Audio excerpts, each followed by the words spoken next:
Uniform സേനയിലേക്ക് ജോലി ആഗ്രഹിക്കുന്ന പ്രിയപ്പെട്ട ഉദ്യോഗാർത്ഥികളെ, ഇപ്പോൾ വളരെ നല്ലൊരു ഓപ്പർച്യൂണിറ്റിയാണ് വന്നിരിക്കുന്നത്. CRPF ട്രേഡ്സ്മാൻ കാറ്റഗറി അതുപോലെ തന്നെ ഡ്രൈവർ കാറ്റഗറിയിലേക്ക് ഇപ്പോൾ നിരവധി, അതായത് 9,000-ൽ പരം ഒഴിവുകളിലേക്ക് ഇപ്പോൾ അപ്ലിക്കേഷൻ ക്ഷണിച്ചിരിക്കുകയാണ്. അപ്ലിക്കേഷൻ കൊടുക്കേണ്ട ദിവസം ആരംഭിച്ചിരിക്കുന്നു. ഈ ഒരു വീഡിയോനകത്ത് നിങ്ങൾക്ക് CRPF ട്രേഡ്സ്മാനെ കുറിച്ചിട്ടുള്ള ഏതൊക്കെ കാറ്റഗറിയിലാണ്, എത്രയാണ് വേക്കൻസി, അതുപോലെ തന്നെ ഹൈറ്റ് ക്രൈറ്റീരിയ, എഡ്യൂക്കേഷൻ ക്വാളിഫിക്കേഷൻ, അതുപോലെ തന്നെ ആൺകുട്ടികളുടെ ഹൈറ്റ്, പെൺകുട്ടികളുടെ ഹൈറ്റ്, എങ്ങനെ അപ്ലിക്കേഷൻ കൊടുക്കാം, ഏതൊക്കെ ഡോക്യുമെൻറ്റുമായിട്ടാണ് അപ്ലിക്കേഷൻ കൊടുക്കാൻ പോകേണ്ടത്, ഇത്തരം കാര്യങ്ങൾ വിശദമായിട്ട് ഈ ഒരു വീഡിയോനകത്ത് കവർ ചെയ്യുന്നതായിരിക്കും. വീഡിയോ ലാസ്റ്റ് വരെ കാണുക, എങ്കിൽ മാത്രമേ നിങ്ങൾക്ക് ഇതിനെക്കുറിച്ചിട്ടുള്ള വ്യക്തമായിട്ടുള്ള അവയർനെസ് ലഭിക്കുകയുള്ളൂ. ആദ്യം തന്നെ ഇപ്പോൾ വന്നിരിക്കുകയാണ് CRPF കോൺസ്റ്റബിൾ ട്രേഡ്സ്മാൻ റിക്രൂട്ട്മെൻറ്റ് 2026. ഇതിൻ്റെ, അതായത് central reserve protection force paramilitary force ആയിട്ടുള്ള CRPFിലേക്കാണ് ഇപ്പോൾ ട്രേഡ്സ്മാൻ കാറ്റഗറിയിലേക്ക് അപ്ലിക്കേഷൻ ക്ഷണിച്ചിരിക്കുന്നത്. CRPF എന്നുള്ളത് പെർമനൻ്റ് ജോബാണ്. പലർക്കും ഇതിനെക്കുറിച്ചിട്ട് വ്യക്തമായിട്ടുള്ള അറിവില്ല. കാരണം പലരും കരുതുന്നത് ഇതും അഗ്നിവീർ ആണോ എന്നുള്ളൊരു ചോദ്യം വരുന്നുണ്ട്. ഇത് അഗ്നിവീർ അല്ല, പെർമനൻ്റ് പോസ്റ്റാണ്. 60 വയസ്സ് വരെ സർവീസ് ചെയ്യാൻ ഇന്ത്യയിൽ എല്ലാ സ്ഥലത്തും നിങ്ങൾക്ക് ജോലി ചെയ്യാൻ സാധിക്കുന്നതാണ്. അതുകൊണ്ട് ഈ ഒരു അവസരം പാഴാക്കരുത് എന്നാണ് എനിക്കിപ്പോൾ പറയാനുള്ളത്. കാരണം 10ാം ക്ലാസ് യോഗ്യതയുള്ള ഉദ്യോഗാർത്ഥികൾക്കാണ് ഇത് അപ്ലിക്കേഷൻ കൊടുക്കാൻ സാധിക്കുന്നത്. ആദ്യം തന്നെ എത്രയാണ് ഒഴിവുകളുള്ളതെന്ന് നോക്കാം. 9,195 9,195 പോസ്റ്റിലേക്കാണ് ഇപ്പോൾ ഒഴിവുകൾ വന്നിരിക്കുന്നത്. അത് ക്വാളിഫിക്കേഷൻ 10ാം ക്ലാസ് ആണ് പറഞ്ഞിട്ടുള്ളത്. 10ാം ക്ലാസ് പാസ്സായിട്ടുള്ള D+ ഉണ്ടെങ്കിൽ പോലും നിങ്ങൾക്ക് അപ്ലിക്കേഷൻ കൊടുക്കാൻ സാധിക്കുന്നതാണ്. ഈ 10ാം ക്ലാസ് യോഗ്യതയുള്ള ആൺകുട്ടികൾക്കും പെൺകുട്ടികളും, അതുപോലെ തന്നെ 10ാം ക്ലാസ് പോസ്റ്റ് വൈസ് ഓരോ പോസ്റ്റിനനുസരിച്ചിട്ടാണ് അതിൻ്റെ ക്വാളിഫിക്കേഷൻ കൊടുത്തിരിക്കുന്നത്. മിനിമം ക്വാളിഫിക്കേഷൻ 10ാം ക്ലാസ് ആണ് എന്നാണ് ഇതിൻ്റെ അർത്ഥം. അടുത്ത ലാസ്റ്റ് ഡേറ്റ് വരുന്നത്, അപ്ലിക്കേഷൻ ഡേറ്റ് ആരംഭിച്ചിരിക്കുകയാണ്. 19 മെയ് ആണ് അപ്ലിക്കേഷൻ കൊടുക്കേണ്ട അവസാന തീയതി. ഏജ് ലിമിറ്റ് വരുന്നത് 21 മുതൽ 27 വയസ്സ് വരെയാണ് ഡ്രൈവർ പോസ്റ്റിലേക്ക് വരുന്നത്. അതായത് ഡ്രൈവർ പോസ്റ്റിലേക്ക് അപ്ലിക്കേഷൻ കൊടുക്കാൻ ആഗ്രഹിക്കുന്ന ഉദ്യോഗാർത്ഥികൾക്ക് 21 മുതൽ 27 വയസ്സ് വരെയാണ്. സ്റ്റാർട്ടിങ് 21 വയസ്സുള്ളവർക്ക് മാത്രമേ അപ്ലിക്കേഷൻ കൊടുക്കാൻ സാധിക്കുകയുള്ളൂ ഡ്രൈവർ പോസ്റ്റിലേക്ക്. 100 രൂപയാണ് ഇതിൻ്റെ അപ്ലിക്കേഷൻ ഫീ വരുന്നത്.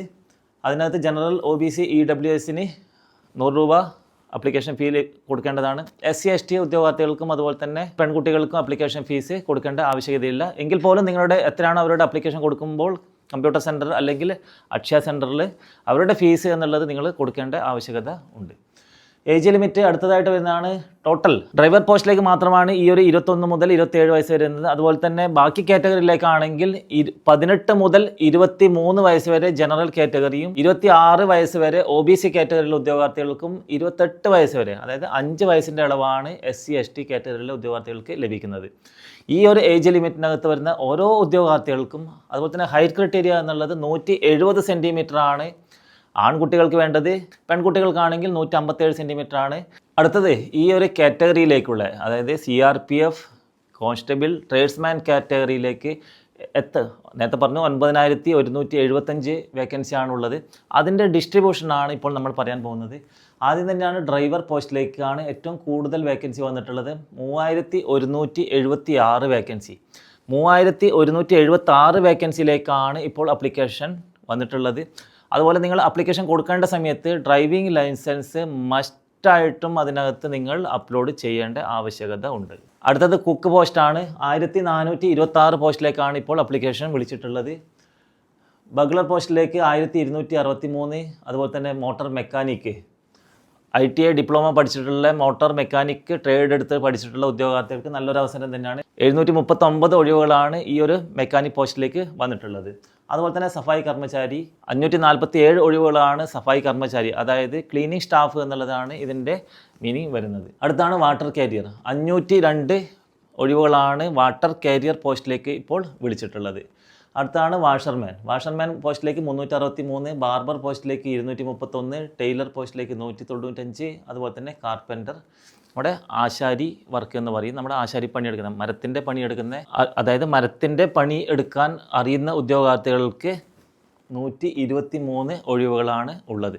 ഇതിൻ്റെ ഓരോ കാറ്റഗറിയിലേക്കുമുള്ള നിങ്ങളുടെ എക്സ്പീരിയൻസ് സർട്ടിഫിക്കറ്റ് ഉണ്ടെങ്കിൽ നിർബന്ധമായും നിങ്ങളത് അപ്ലിക്കേഷൻ കൊടുക്കേണ്ട സമയത്ത് അവരോട് പറഞ്ഞുകൊണ്ട് തന്നെ അതിൽ ഒരു ഓപ്ഷൻ വരുന്നുണ്ട്, നിങ്ങൾക്ക് എക്സ്പീരിയൻസ് ഉണ്ടോ എന്നുള്ളത്, യെസ് ഓർ നോ എന്നുള്ളത്. യെസ് അടിച്ചതിന് ശേഷം നിങ്ങളുടെ സർട്ടിഫിക്കറ്റ് അപ്ലോഡ് ചെയ്യണം എന്നാണ് പറയാനുള്ളത്. CRPF കോൺസ്റ്റബിൾ ട്രേഡ്സ്മാൻ തസ്തികയിലേക്ക് ആദ്യം തന്നെ വരുന്നത് ഫിസിക്കൽ ടെസ്റ്റാണ്. ഫിസിക്കൽ ടെസ്റ്റ് ക്ലിയർ ആയിട്ടുള്ള ഉദ്യോഗാർത്ഥികൾ, ജസ്റ്റ് ഒരു പാസ് മാത്രമായിരിക്കും. അതിനകത്ത് എക്സലൻറ്റ് അല്ലെങ്കിൽ ഗുഡ്, സാറ്റിസ്ഫാക്ടറി എന്നുള്ള കോളം അതിനകത്ത് ലഭിക്കുന്നതല്ല. നിങ്ങൾ ജസ്റ്റ് ഒരു 5 കിലോമീറ്റർ അല്ലെങ്കിൽ 800 മീറ്റർ റണ്ണിങ് ആയിരിക്കും പെൺകുട്ടികൾക്ക്, 5 കിലോമീറ്റർ റണ്ണിങ് ആയിരിക്കും ആൺകുട്ടികൾക്ക്. എത്രയാണോ സമയം നിങ്ങൾക്ക് ലഭിക്കുന്നത് ആ സമയത്തിനുള്ളിൽ നിങ്ങൾ ഓടിയെത്തിയാൽ മാത്രം മതി. അത് ക്വാളിഫിക്കേഷൻ മാത്രം, അതായത് ജസ്റ്റ് ക്വാളിഫൈഡ് മാത്രമായിരിക്കും ഫിസിക്കൽ ടെസ്റ്റിനകത്ത് വരുന്നത്. അടുത്താണ് ട്രേഡ് ടെസ്റ്റ്. ട്രേഡ് ടെസ്റ്റിനകത്ത് എന്നുള്ളത് നിങ്ങൾ ഏത് കാറ്റഗറിയിലേക്കാണോ അപ്ലിക്കേഷൻ കൊടുത്തിട്ടുള്ളത് ആ ഒരു കാറ്റഗറിയെ സംബന്ധിച്ചിട്ടുള്ള ട്രേഡ് ടെസ്റ്റ് നിങ്ങൾക്ക് അവിടെ കണ്ടക്ട് ചെയ്യുന്നതാണ്. അതിനകത്ത് നിങ്ങൾ, അതായത് നിങ്ങൾ കുക്കിനകത്താണ് കൊടുത്തിട്ടുണ്ടെങ്കിൽ നിങ്ങളുടെ പാചകം ചെയ്യിപ്പിച്ചിട്ടുള്ള എക്സ്പീരിയൻസ് അവർ നോക്കുന്നതാണ്. അതിനനുസരിച്ചിട്ടായിരിക്കും നിങ്ങളുടെ അടുത്ത പ്രോസസ്സിലേക്ക് സെലക്ഷൻ ചെയ്യുന്നത്.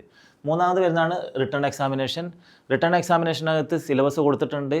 ഇംഗ്ലീഷ്, മാത്സ്, GK, GS സബ്ജക്റ്റുമായിട്ട് ബന്ധപ്പെട്ടിട്ടായിരിക്കും നിങ്ങൾക്ക് അതിൻ്റെ റിട്ടേൺ എക്സാമിനേഷൻ വരുന്നത്. മാർക്ക്, അതുപോലെ തന്നെ കട്ട് ഓഫ്, അതുപോലെ തന്നെ നെഗറ്റീവ് മാർക്ക് എന്നുള്ളത് നമുക്ക് അടുത്തൊരു വീഡിയോയിൽ നമ്മൾ സംസാരിക്കുന്നതായിരിക്കും.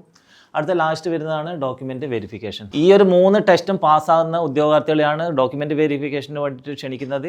അത് നിങ്ങൾക്ക് മെയിൽ ത്രൂ ആയിരിക്കും ഇതിൻ്റെ ഓരോ ഇൻഫർമേഷനും ലഭിക്കുന്നത്. അതുകൊണ്ട് അപ്ലിക്കേഷൻ കൊടുക്കുന്ന സമയത്ത് നിങ്ങളുടെ ഇൻഡിവിജ്വൽ ആയിട്ടുള്ള ID തന്നെ നിങ്ങൾ, അതായത് ഇൻഡിവിജ്വൽ മെയിൽ ID തന്നെ നിങ്ങൾ ഓരോ കാര്യങ്ങളും ചെയ്യണമെന്നുള്ളതാണ് ഇപ്പോൾ പറയാൻ ആഗ്രഹിക്കുന്നത്. അപ്ലിക്കേഷൻ കൊടുക്കണം, കാരണം ഇനിയിപ്പോൾ ഏകദേശം ഒരാഴ്ച മാത്രമേ ബാക്കിയുള്ളൂ. 19 അപ്ലിക്കേഷൻ കൊടുക്കേണ്ട അവസാന തീയതി. ഈ ഒരു ദിവസത്തിനകത്ത് നിങ്ങൾ എത്രയും പെട്ടെന്ന് തന്നെ അപ്ലിക്കേഷൻ കൊടുത്തിട്ടുണ്ട്. കാരണം പല ദിവസങ്ങളിലും സൈറ്റ് ബ്ലോക്ക് ആവുകയും OTP വരാത്തൊരു സാഹചര്യം നമ്മൾ കണ്ടുകൊണ്ടിരിക്കുകയാണ്. എങ്കിൽ പോലും ഏതായാലും ലക്ഷത്തിൽ പരം ഉദ്യോഗാർത്ഥികളാണ് അപ്ലിക്കേഷൻ ഇതുവരെ കേരളത്തിൽ നിന്ന് തന്നെ കൊടുത്തിട്ടുള്ളത്. കേരളത്തിന് മാത്രമായിട്ടും ഇതിൻ്റെ വേക്കൻസി കൊടുത്തിരിക്കുന്നുണ്ട്. ഏകദേശം 300-ന് മേലെയാണ് കേരളത്തിലേക്ക് മാത്രമായിട്ടുള്ള, കേരളത്തിലെ ഉദ്യോഗാർത്ഥികൾ മാത്രം കേരളത്തിനകത്ത് എന്നുള്ളതിൽ തന്നെ ഇതിൻ്റെ വേക്കൻസി കൊടുത്തിട്ടുള്ളത്. ടോട്ടലാണ് ഓൾ ഇന്ത്യ ലെവലിലാണ് 9175 പോസ്റ്റിലേക്ക് ഇപ്പോൾ വിളിച്ചിട്ടുള്ളത്. ആദ്യം തന്നെ ഒരു കാര്യം പറയാം, നിങ്ങൾ ഈ അപ്ലിക്കേഷൻ കൊടുക്കുന്നതിന് മുന്നേ നിങ്ങൾക്ക് റിക്വയർഡ് ആയിട്ടുള്ളതാണ് ഡൊമസൈൽ സർട്ടിഫിക്കറ്റ്. ഈ ഡൊമസൈൽ സർട്ടിഫിക്കറ്റ് ഉണ്ടെങ്കിൽ മാത്രമേ നിങ്ങൾക്ക് അപ്ലിക്കേഷൻ കൊടുക്കാൻ സാധിക്കുകയുള്ളൂ. പലർക്കും ഈ ഡൊമസൈൽ സർട്ടിഫിക്കറ്റിനെ കുറിച്ച് അറിയത്തില്ല. എങ്കിൽ പോലും അക്ഷയ അല്ലെങ്കിൽ കമ്പ്യൂട്ടർ സെൻറ്റർ വഴിയാണ് ഡൊമസൈൽ സർട്ടിഫിക്കറ്റിന് അപ്ലിക്കേഷൻ കൊടുക്കേണ്ടത്. സ്റ്റേറ്റ് ലെവലിലേക്ക് നിങ്ങൾ കൊടുക്കരുത്, സെൻട്രൽ ലെവലിലേക്ക് മാത്രമാണ് ഇതിൻ്റെ അപ്ലിക്കേഷൻ കൊടുക്കുന്ന സമയത്ത്. അതുകൊണ്ട് ഈ ഡൊമസൈൽ സർട്ടിഫിക്കറ്റിന് അപ്ലിക്കേഷൻ കൊടുക്കേണ്ട സമയത്ത് നിങ്ങൾ നിർബന്ധമായിട്ടും അത് മനസ്സിൽ കരുതുക. ഈ ഡൊമസൈൽ സർട്ടിഫിക്കറ്റിന് അപ്ലിക്കേഷൻ കൊടുക്കാൻ പോകുമ്പോൾ എന്തൊക്കെയാണ് സർട്ടിഫിക്കറ്റ് നിങ്ങളുടെ കയ്യിൽ കരുതേണ്ടത്? ആദ്യം തന്നെ SSLC book, Aadhaar card, ration card, അതുപോലെ തന്നെ ബർത്ത് സർട്ടിഫിക്കറ്റ്. ഈ 4 സർട്ടിഫിക്കറ്റുമായിട്ടാണ് നിങ്ങൾ അക്ഷയ സെൻറ്റർ അല്ലെങ്കിൽ കമ്പ്യൂട്ടർ സെൻറ്റർ പോവേണ്ടത്. അവിടെ ഈ ഒരു സർട്ടിഫിക്കറ്റ് ഉണ്ടെങ്കിൽ മാത്രമേ നിങ്ങളുടെ ഡൊമസൈൽ സർട്ടിഫിക്കറ്റിന് വേണ്ടി അപ്ലിക്കേഷൻ കൊടുക്കാൻ സാധിക്കുകയുള്ളൂ. SC/ST ഉദ്യോഗാർത്ഥികൾക്കാണെങ്കിൽ നിങ്ങളുടെ കാസ്റ്റ് സർട്ടിഫിക്കറ്റ് മതിയാവും. അത് അപ്ലോഡ് ചെയ്യുകയാണെങ്കിൽ ഡോക്യുമെൻറ്റേഷൻ നിങ്ങൾക്ക് വളരെ ക്ലിയർ കട്ടായിട്ട് കൊടുക്കാൻ സാധിക്കുന്നതാണ്. അതായത് നിങ്ങൾ 10ാം ക്ലാസ് അല്ലെങ്കിൽ +2, നിങ്ങൾ ഏത് ലെവലിലായിക്കോട്ടെ, അല്ലെങ്കിൽ ITI ഗ്രാജുവേഷൻ ആയിക്കോട്ടെ, അല്ലെങ്കിൽ ഡിപ്ലോമ ആയിക്കോട്ടെ, നിങ്ങൾക്ക് എന്താണോ നിങ്ങളുടെ ക്വാളിഫിക്കേഷൻ അതിൻ്റെ ഒറിജിനൽ സർട്ടിഫിക്കറ്റുമായിട്ടാണ് നിങ്ങൾ അക്ഷയ അല്ലെങ്കിൽ കമ്പ്യൂട്ടർ സെൻറ്റർ പോവേണ്ടത്. അടുത്തത് നേരത്തെ പറഞ്ഞു ITI അല്ലെങ്കിൽ ട്രേഡ് സർട്ടിഫിക്കറ്റ്. അതായത് നിങ്ങൾ പർട്ടിക്കുലർ നേരത്തെ പറഞ്ഞ പോലെ മെക്കാനിക്കൽ ട്രേഡിലേക്കാണ് നിങ്ങൾ കൊടുക്കുന്നതെങ്കിൽ, അല്ലെങ്കിൽ സ്റ്റോർ കീപ്പർ തസ്തികയിലേക്കാണ് അപ്ലിക്കേഷൻ കൊടുത്തതെങ്കിൽ, അല്ലെങ്കിൽ കുക്ക് പോസ്റ്റിലേക്കാണ് അപ്ലിക്കേഷൻ കൊടുക്കുന്നതെങ്കിൽ അതിൻ്റെ സർട്ടിഫിക്കറ്റ്, ട്രേഡ് റിലേറ്റഡ് ആയിട്ടുള്ള സർട്ടിഫിക്കറ്റ് ഉണ്ടെങ്കിൽ നിർബന്ധമായി അത് കൈ കരുതേണ്ടതാണ്. അടുത്തത് ആധാർ കാർഡ്, മൊബൈൽ നമ്പർ, അതുപോലെ തന്നെ ഇമെയിൽ ID.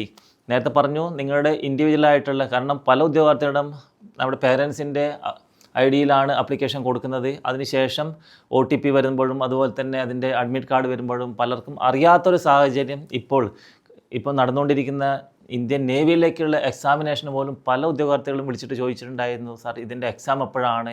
ഞാൻ അമ്മയുടെ മൊബൈൽ നമ്പറിലായിരുന്നു ഇത് കൊടുത്തത്. അതുകൊണ്ട് അവർ ശ്രദ്ധിക്കാത്തതുകൊണ്ട് ഇത് എക്സാം എഴുതാൻ പറ്റാത്ത സാഹചര്യം ഈ ഒരു 2 ദിവസം മുന്നേ നമ്മൾക്ക് ഉണ്ടായ ഒരു അനുഭവം തന്നെയാണ്. അതുകൊണ്ട് ഓരോ ഇൻഡിവിജ്വലിനോടും പറയാൻ ആഗ്രഹിക്കുന്നത്, നിങ്ങൾ നിങ്ങളുടേതായിട്ടുള്ള പ്രത്യേകം ശ്രദ്ധിക്കുക. നിങ്ങളുടെ ഇൻഡിവിജ്വലായിട്ടുള്ള മെയിൽ ID-യിലും നിങ്ങളുടെ മൊബൈൽ നമ്പറിലേക്കും, അതായത് ആധാർ കാർഡുമായിട്ട് ബന്ധിപ്പിച്ചിട്ടുള്ള മൊബൈൽ നമ്പറിലേക്ക് തന്നെയാണ് ഇതിൻ്റെ OTP നിങ്ങൾ വരുത്തേണ്ടത്. എങ്കിൽ മാത്രമേ നിങ്ങൾക്ക് മുന്നോട്ടേക്കുള്ള, അതായത് ഓരോ അഡ്മിറ്റ് കാർഡ് അല്ലെങ്കിൽ ഇതിനെക്കുറിച്ചുള്ള ഇൻഫർമേഷൻ നിങ്ങൾക്ക് ഇൻഡിവിജ്വലായിട്ട് ലഭിക്കുന്നതാണ്. മറ്റുള്ളവരുടെ നമ്പർ കൊടുക്കുകയാണെങ്കിൽ മിസ്സാവുന്ന ഒരു കാഴ്ച ഇപ്പോൾ കണ്ടുവരുന്നതാണ്. അടുത്തതാണ് passport size photo. Passport size photograph colour വിത്ത് ക്ലിയർ ബാക്ക്ഗ്രൗണ്ട്. അതായത് നല്ല വൈറ്റ് ബാക്ക്ഗ്രൗണ്ട് അല്ലെങ്കിൽ ലൈറ്റ് സ്കൈ ബ്ലൂ ഇത്തരം ബാക്ക്ഗ്രൗണ്ട് എന്നുള്ളത് വളരെ ക്ലിയർ കട്ടായിട്ട്, അതുപോലെ തന്നെ ഹെയർ കട്ട് മസ്റ്റായിട്ട് എടുക്കുക. കാരണം നിങ്ങൾ വലിയ മുടിയൊക്കെ വെച്ചിട്ടുള്ള ഒരു ഉദ്യോഗാർത്ഥി ആണെങ്കിൽ അതിനുശേഷം നിങ്ങൾ എക്സാമിനേഷന് പോകുന്ന സമയത്ത് മുടി മുറിക്കുകയാണെങ്കിൽ അത് റിജക്റ്റ് ചെയ്യുന്ന ഒരു കാഴ്ച കണ്ടുവരുന്നതാണ്. അതുകൊണ്ട് നിർബന്ധമായും ഒരു ഹെയർ കട്ട് എടുത്തുകൊണ്ട് ഫോട്ടോ എടുക്കുന്നതായിരിക്കും വളരെ നല്ലത്. അതുപോലെ കൂടാതെയാണ് സ്കാനഡ് സിഗ്നേച്ചർ. അത് നിങ്ങൾ അവിടെ അപ്ലിക്കേഷൻ കൊടുക്കാൻ പോകുമ്പോൾ അവരുടെ നിങ്ങളെ സ്കാൻ ചെയ്തിട്ടുള്ള സിഗ്നേച്ചർ പേപ്പറിലോ അല്ലെങ്കിൽ അവരുടെ സിസ്റ്റത്തിൽ ചെയ്യിപ്പിച്ചുകൊണ്ട് അത് ഡയറക്റ്റ് സ്കാൻ ചെയ്തിട്ട് അതിൻ്റെ സൈസ് കൊടുത്തിട്ടുണ്ട്. ആ സൈസിനനുസരിച്ചിട്ട് അവർ ചെയ്ത് തരുന്നതാണ്. ഡൊമസൈൽ സർട്ടിഫിക്കറ്റ് നേരത്തെ പറഞ്ഞു. അതുപോലെ തന്നെ നിർബന്ധമായും ഡൊമസൈൽ സർട്ടിഫിക്കറ്റ് ഉണ്ടെങ്കിൽ മാത്രമേ അപ്ലിക്കേഷൻ പ്രോസസ്സിലേക്ക് ഫുള്ളായിട്ട് കംപ്ലീറ്റ് ആവത്തുള്ളൂ. അടുത്താണ് SC/ST OBC കാറ്റഗറിയിലുള്ള ഉദ്യോഗാർത്ഥികൾ കമ്മ്യൂണിറ്റി സർട്ടിഫിക്കറ്റ് നിർബന്ധമായി അപ്ലോഡ് ചെയ്യേണ്ടതാണ്. അതുപോലെ എക്സ് സർവീസ്മാൻ ആണെങ്കിൽ അല്ലെങ്കിൽ നിങ്ങളുടെ പേരൻസ് ആരെങ്കിലും സർവീസ് ചെയ്യുന്ന യൂണിഫോം സേനയിൽ സർവീസ് ചെയ്യുന്ന ഒരു ഉദ്യോഗാർത്ഥി ആണെങ്കിൽ അത് നിർബന്ധമായും അതിന് അപ്ലിക്കേഷൻ കൊടുക്കുന്ന സമയത്ത് ശ്രദ്ധിക്കേണ്ട ആവശ്യമുണ്ട്. ഡ്രൈവിംഗ് ലൈസൻസ് നിർബന്ധമായി, അതായത് ഡ്രൈവർ പോസ്റ്റിലേക്ക് അപ്ലിക്കേഷൻ കൊടുക്കുന്ന ഉദ്യോഗാർത്ഥി ആണെങ്കിൽ നിർബന്ധമായും ഡ്രൈവിംഗ് ലൈസൻസ് LMV ആയിക്കോട്ടെ അല്ലെങ്കിൽ HMV ആയിക്കോട്ടെ നിർബന്ധമായും അതിൻ്റെ ഒറിജിനൽ കൊണ്ടുപോവുക, അത് സ്കാൻ ചെയ്തിട്ട് അപ്ലോഡ് ചെയ്യേണ്ടതാണ്. NCC സർട്ടിഫിക്കറ്റ് അതുപോലെ തന്നെ സ്പോർട്സ് സർട്ടിഫിക്കറ്റ് ഉള്ള ഉദ്യോഗാർത്ഥികൾക്ക് പ്രിയോറിറ്റി ലഭിക്കുന്നതാണ്. NCC സർട്ടിഫിക്കറ്റ് ഉള്ള ഉദ്യോഗാർത്ഥിയാണെങ്കിൽ എക്സാമിനേഷൻ മാർക്കിൻ്റെ 5% നിങ്ങൾക്ക് അഡീഷണൽ മാർക്ക് ലഭിക്കുന്നതാണ്. അതുപോലെ തന്നെ സ്പോർട്സ് കോട്ടയിലുള്ള ഉദ്യോഗാർത്ഥികൾക്കും പ്രിയോറിറ്റി, അതായത് വേക്കൻസി നമ്മൾ 9175 വേക്കൻസി പറഞ്ഞു, അതിൽ നിന്നും നമുക്ക് എക്സാമിനേഷനകത്ത് മാർക്കിനകത്ത് അല്ലെങ്കിൽ നിങ്ങൾക്ക് വെയിറ്റേജ് ലഭിക്കുന്നതാണ് ഇത്തരം സർട്ടിഫിക്കറ്റുള്ള ഉദ്യോഗാർത്ഥികൾക്ക്. അതുകൊണ്ട് നിർബന്ധമായും നിങ്ങൾ NCC അല്ലെങ്കിൽ അത് ഏത് NCCൻ്റെ A certificate, B certificate, C certificate ഏതുമായിക്കോട്ടെ നിർബന്ധമായി അപ്ലിക്കേഷൻ കൊടുക്കുന്ന സമയത്ത് അപ്ലോഡ് ചെയ്യേണ്ടതാണ്. ഇത്രയും കാര്യങ്ങളാണ് ഈ ഒരു ഇപ്പോൾ വിളിച്ചിട്ടുള്ള CRPF കോൺസ്റ്റബിൾ ട്രേഡ്സ്മാൻ തസ്തികയിലേക്കുള്ള വേക്കൻസിയും അതുപോലെ തന്നെ ഹൈറ്റും പറഞ്ഞു, അതുപോലെ തന്നെ ക്വാളിഫിക്കേഷൻ പറഞ്ഞു. നിങ്ങൾക്ക് 10ാം ക്ലാസ് മാത്രം എന്നുള്ളതല്ല, നിങ്ങൾക്ക് എന്താണോ ഹയർ എഡ്യൂക്കേഷൻ ഉള്ളത് അത് എല്ലാ സർട്ടിഫിക്കറ്റും നിങ്ങൾക്ക് അപ്ലോഡ് ചെയ്യാൻ സാധിക്കുന്നതാണ്. കമ്പ്യൂട്ടർ സെൻറ്റർ അല്ലെങ്കിൽ അക്ഷയയിൽ ഇരിക്കുന്ന ആൾക്കാരുടെ മേലെ മാത്രം നിങ്ങൾ ഡിപ്പെൻഡ് ചെയ്തുകൊണ്ട് അപ്ലിക്കേഷൻ കൊടുക്കാതിരിക്കുക. വളരെ ഓരോ കാര്യങ്ങൾ അവർ ടൈപ്പ് ചെയ്യുന്ന സമയത്ത് നിങ്ങൾ ശ്രദ്ധിക്കുകയാണെങ്കിൽ വളരെ നന്നായിരിക്കും. കാരണം മിസ്റ്റേക്ക് പറ്റുകയാണെങ്കിൽ ചിലപ്പോൾ അപ്ലിക്കേഷൻ റിജക്റ്റ് ആവാൻ തന്നെ സാധ്യതയുണ്ട്. അതുപോലെ തന്നെ കറക്ഷൻ വിൻഡോ ഓപ്പൺ ആവുകയോ ഇല്ലാതിരിക്കുകയോ ചെയ്യുകയാണെങ്കിൽ നിങ്ങൾക്കത് ബുദ്ധിമുട്ടായി മാറും എന്നുള്ളതാണ് ഇപ്പോൾ പറയാനുള്ളത്. അതുകൊണ്ട് ഈ ഒരു വീഡിയോ കാണുന്ന ഓരോ ഉദ്യോഗാർത്ഥി ആയിക്കോട്ടെ അല്ലെങ്കിൽ പേരൻസ് ആയിക്കോട്ടെ ആരുമായിക്കോട്ടെ 10ാം ക്ലാസ് യോഗ്യതയുള്ള നിങ്ങൾക്കറിയുന്ന പരിചയമുള്ള ആരെങ്കിലും ഉണ്ടെങ്കിൽ നിർബന്ധമായി ഈ വരുന്ന ദിവസത്തിനകത്ത് അപ്ലിക്കേഷൻ കൊടുപ്പിക്കുകയും നിർബന്ധമായി അതിൻ്റെ പ്രിപ്പറേഷൻ ആരംഭിക്കാനും വേണ്ടി പറയുക.